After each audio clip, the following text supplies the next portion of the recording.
आइए खबरों की शुरुआत करते हैं जिला प्रशासन के द्वारा की गई एक बड़ी कार्रवाई के साथ। आपदा को अवसर में बदलने वाले जमाखोरों पर इंदौर जिला प्रशासन लगातार कार्रवाई कर रहा है। बुधवार को जिला प्रशासन की टीम ने जहां 105 घरेलू गैस सिलेंडर जब्त किए थे, वहीं गुरुवार को टीम ने लोहा मंडी क्षेत्र में फिर एक बड़ी कार्रवाई को अंजाम दिया है। यहां से करीब 66 गैस सिलेंडर जब्त किए गए। इनमें से 24 गैस सिलेंडर कमर्शियल है और 42 गैस सिलेंडर घरेलू बताए जा रहे हैं। यहां स्थित एक गोदाम में अवैध रिफिलिंग भी की जा रही थी। फिलहाल प्रशासन के द्वारा कार्रवाई की जा रही है।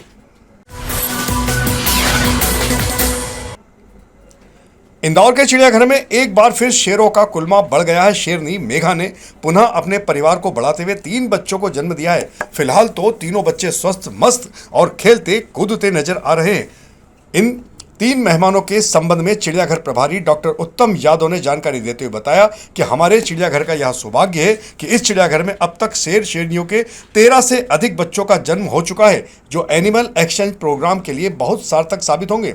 यह बड़ी खुशी की बात है कि इंदौर के चिड़ियाघर में प्राणियों को उनके अनुकूल माहौल मिल रहा है। आने वाले दिनों में इन बच्चों का नामकरण भी किया जाएगा। किसी दिन का स्वास्थ्य देखिए, मेघा के बच्चे हैं, 3 बच्चे हैं इसके मेघा के, और तीनों लायन फैमिली में बर्थ हुआ है। इनकी संख्या भी बढ़ के अब 13 के आसपास हो चुकी है, 13-14 के आसपास हो चुकी है, जो काफ़ी अच्छा हमारे जू के लिए रहा। टाइगर, लायन, लेपर्ड, इन सब में ब्रीडिंग बहुत अच्छी हो रही है।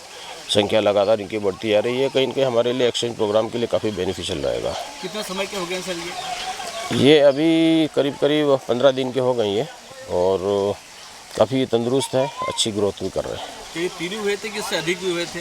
नहीं, ये डिपेंड करता है लीटर साइज के ऊपर। फिलहाल 3 है और तीनों स्वस्थ हैं। और किसी प्रकार का कोई खतरा?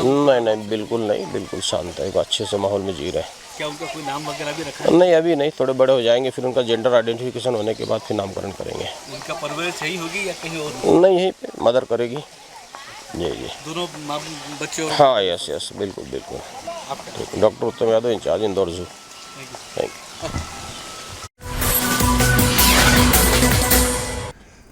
इंदौर में कलेक्टर के निर्देश पर खाद्य सुरक्षा विभाग की टीम ने शहर के जिम, खेल मैदान और वॉकिंग ट्रैक के आसपास लगने वाले हेल्थ ड्रिंक और जूस के अस्थायी स्टॉल का निरीक्षण किया। टीम ने दशहरा मैदान, अन्नपूर्णा मंदिर रोड, यूनिवर्सिटी परिसर, केसरबाग रोड, रेसिडेंसी एरिया और नेहरू स्टेडियम के सामने लगे स्टॉलों की जांच की। इस दौरान स्टॉल संचालकों को खाद्य सुरक्षा के नियमों का पालन करने के लिए जागरूक किया गया है। अधिकारियों के निर्देश दिए हैं कि जूस और हेल्थ ड्रिंक बनाने में केवल ताजे और फल सब्जियों के अलावा साफ पानी का उपयोग किया जाए। साथ ही सभी खाद्य पदार्थों को ढक कर रखने, जूस मशीन और बर्तनों की साफ सफाई का विशेष ध्यान रखने के निर्देश जारी किए हैं।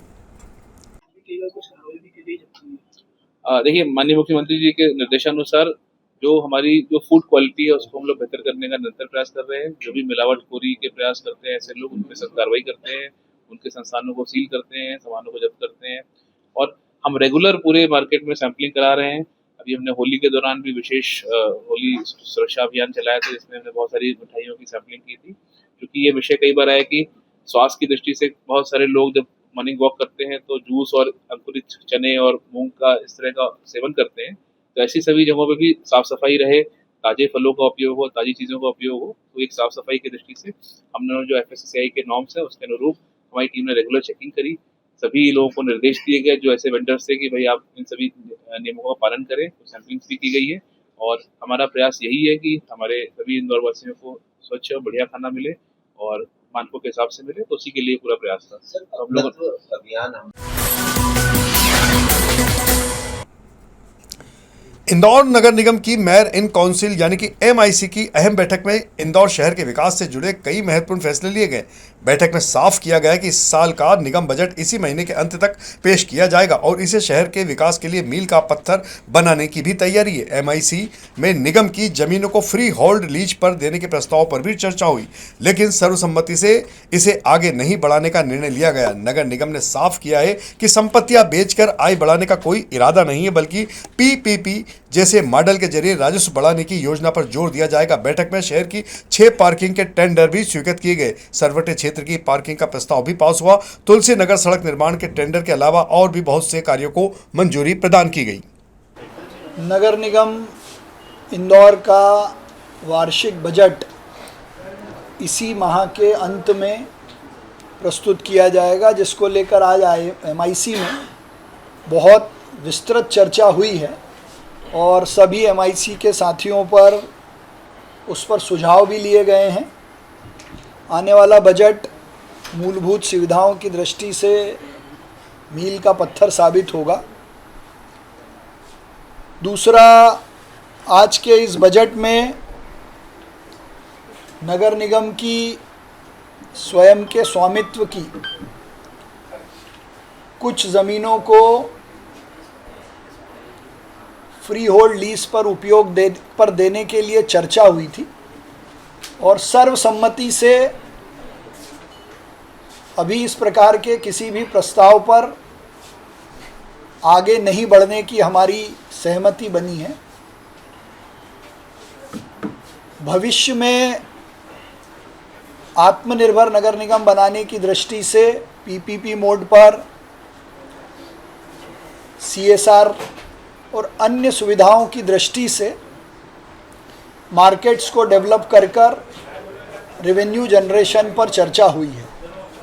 इसलिए मीडिया में जो विषय चल रहा था कि निगम अपनी संपत्ति बेचकर आय अर्जित करने पर विचार कर रहा है, तो MIC में इन सब विषयों पर चर्चा ज़रूर होती है, लेकिन अभी फ़िलहाल इस प्रकार का हमारा कोई मन भी नहीं है और ना ही हमने कोई निर्णय किया है। दूसरा,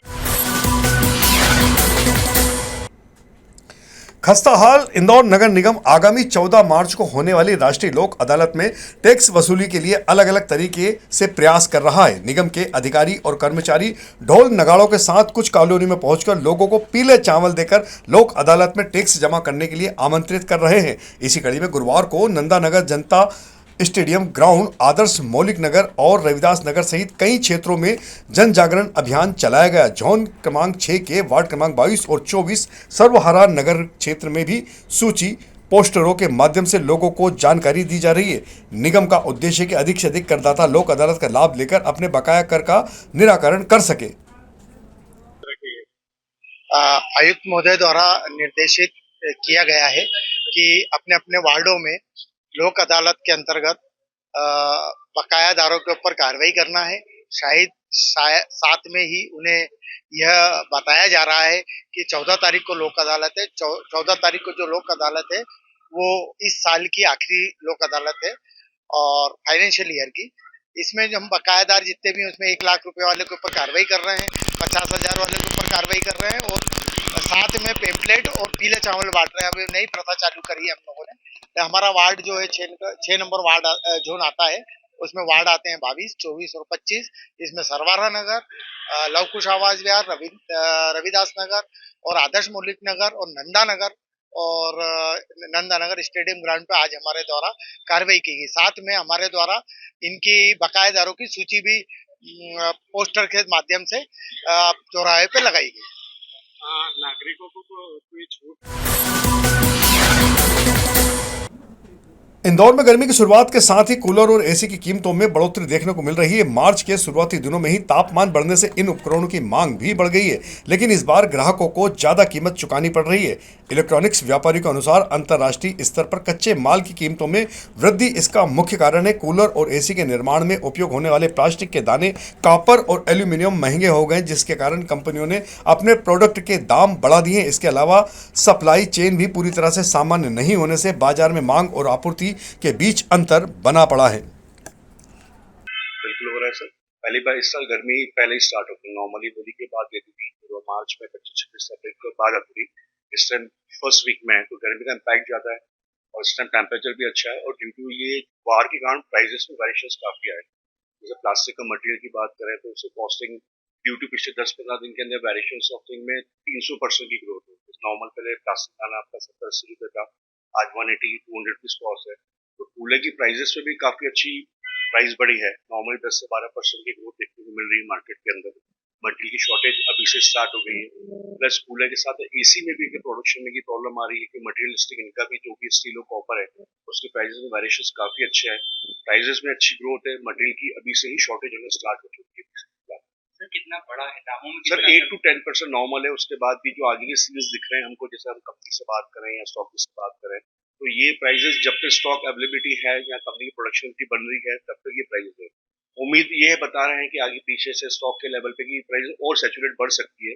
मतलब ये जो प्राइस 7 से 8% भी बढ़ रही है, हो सकता है प्राइसिंग 15% 13% अबव भी चले जाए, कोई बड़ी बात नहीं। सर क्या डिमांड पे असर पड़ सकता है इसका? 100% बढ़ता है सर, अभी दिख रहा है 100%। आपको, महसूस हो रहा है ऐसा? सर हो रहा है, अभी से कस्टमर आना स्टार्ट हुआ है। पहले कूलर में क्या होता है, जब गर्मी एंड में होती है कस्टमर आते, तो अभी से कस्टमर की जो वॉकिंग चल रही है मार्केट के अंदर, उससे डिमांड फुलफिल होना स्टार्ट हो गया। अभी से शॉर्टेज होना स्टार्ट हो चुकी है। अब जो पुराना स्टॉक जिसके पास जिस लेवल से पड़ा है, वो लिक्विडिटी के नए मटेरियल की कंपनी स्टॉकिंग लेगा, तो प्राइस वेरिएशन तो अभी से मार्केट में देखने को मिल रहे हैं काफी। मतलब हम मान सकते हैं कि आने वाले समय में अगर डिमांड ज्यादा रही और सप्लाई कम है सर तो सब, हाँ बिल्कुल सर, अभी से वो स्थिति आना स्टार्ट हो चुकी है। बिल्कुल। नाम, मेरा नाम मनोज कुकरेजा है, विक्की इलेक्ट्रॉनिक्स, 33 एमटीएच कंपाउंड इंडर। Thank you sir, thank you.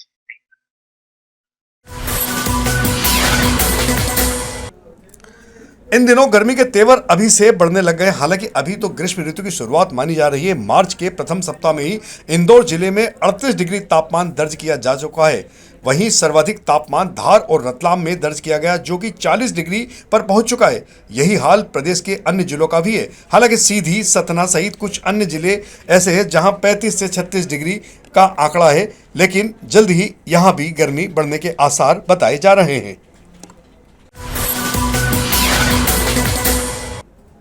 Indore शहर को एक और जहां चक्का जाम से मुक्ति नहीं मिल रही, वहीं दूसरी ओर हेलमेट और चालानी कार्रवाई को लेकर पुलिस की सख्ती भी बढ़ चुकी है। शहर के कृष्णपुरा पुल, एमजी रोड, नंदलालपुरा, जवाहर मार्ग, सुभाष मार्ग सहित कुछ अन्य मार्गों पर दिन भर जाम की स्थिति बनी रहती है। सुबह और शाम के समय तो यहां से गुजरना भी मुश्किल हो रहा है। राजवाड़ा क्षेत्र में ई रिक्शा के कारण यातायात का पूरी तरह से कबाड़ा बना हुआ है।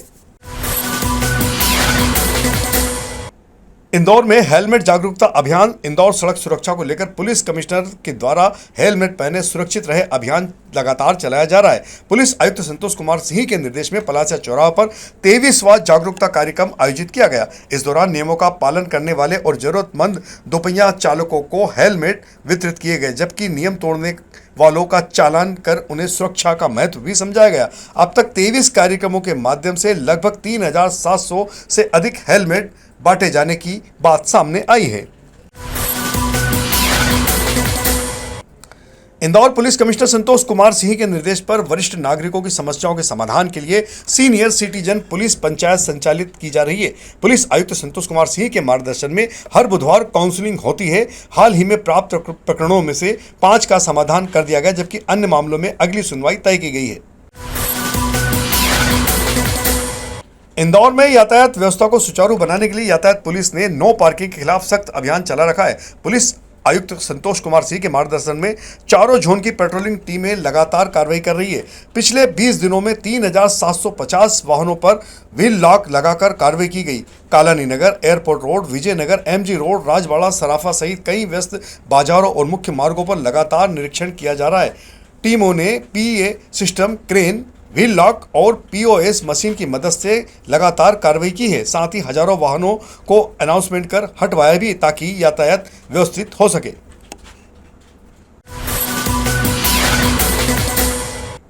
इंदौर क्राइम ब्रांच ने फर्जी डिजिटल अरेस्ट के नाम पर ऑनलाइन ठगी करने वाली गुजरात की अंतर्राष्ट्रीय गैंग के फरार आरोपी पीयूष परमार को सूरत से गिरफ्तार किया है।